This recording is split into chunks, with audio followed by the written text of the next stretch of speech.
Bonjour, moi c'est Lorraine, médecin urgentiste et membre fondateur de l'association Pas de panique 112 qui propose aux enfants d'apprendre à porter secours dès 3 ans en s'amusant.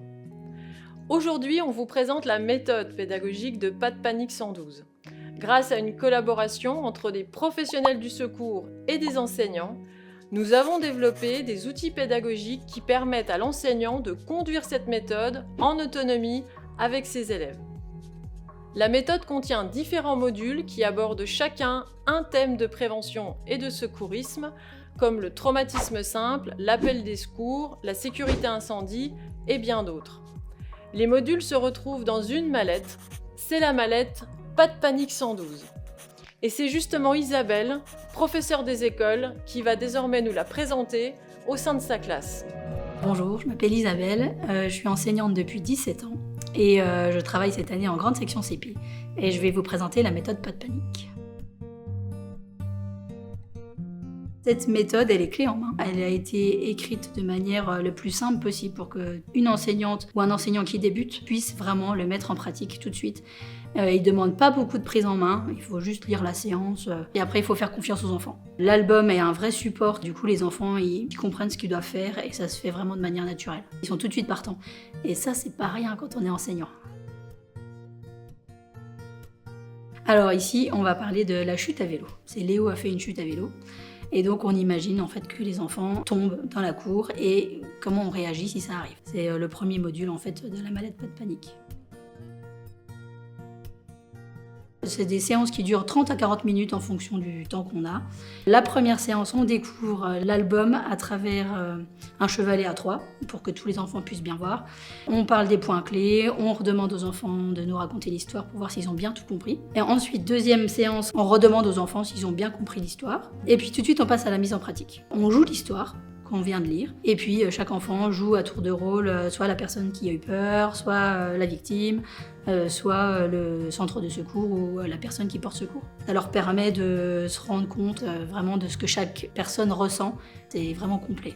Ça les aide vraiment à comprendre comment faire. Ensuite, à partir de la troisième séance, vraiment, on s'entraîne à porter secours pour que chaque enfant puisse rejouer chaque rôle, pour que vraiment ils se rendent compte en fait de ce que ressent chaque personnage.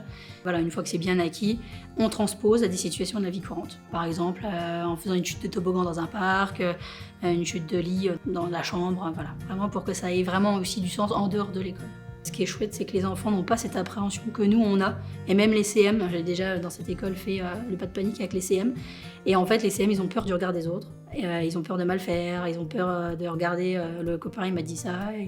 Et en fait, les petits, pas du tout. Ils n'ont pas l'appréhension, ils se lancent, ils y vont. Et c'est un plus. Ils prennent ça au sérieux et ça coule de source, en fait. Et au quotidien, je le remarque dans la cour. Quand il y a un enfant qui tombe dans la cour, maintenant, ils y vont spontanément. J'ai pas besoin de me lever ou quoi. Je regarde de loin un peu la scène et je les vois. Et ils rassurent l'enfant, ils lui parlent, ils lui demandent si ça va, ils l'aident à se lever.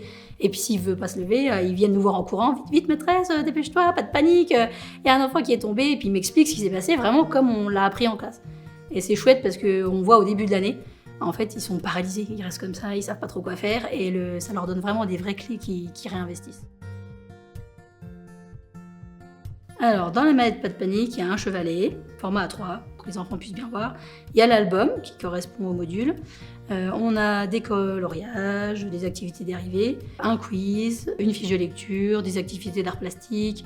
Vraiment, il y a plein de petites choses qui motivent les enfants en dehors du Pas de panique. Il y a les diplômes aussi, qui permettent en fait de valider ce qu'ils ont appris en fin d'année. Et souvent, ce que je fais, c'est que je demande aux pompiers s'ils veulent bien le distribuer eux. Et du coup, c'est encore plus, on fait une petite cérémonie et c'est chouette. En fait, l'année dernière, j'ai une maman d'élève qui m'a raconté. Elle était chez elle avec son fils de 10 ans qui n'avait pas fait de Pas de panique et sa fille de 5 ans. Elle a fait un malaise vagal et tout de suite, elle m'a raconté, parce qu'elle était encore consciente, elle m'a raconté que sa fille de 5 ans, donc qui a fait du Pas de panique, est arrivée, elle l'a rassurée, lui a demandé de s'asseoir.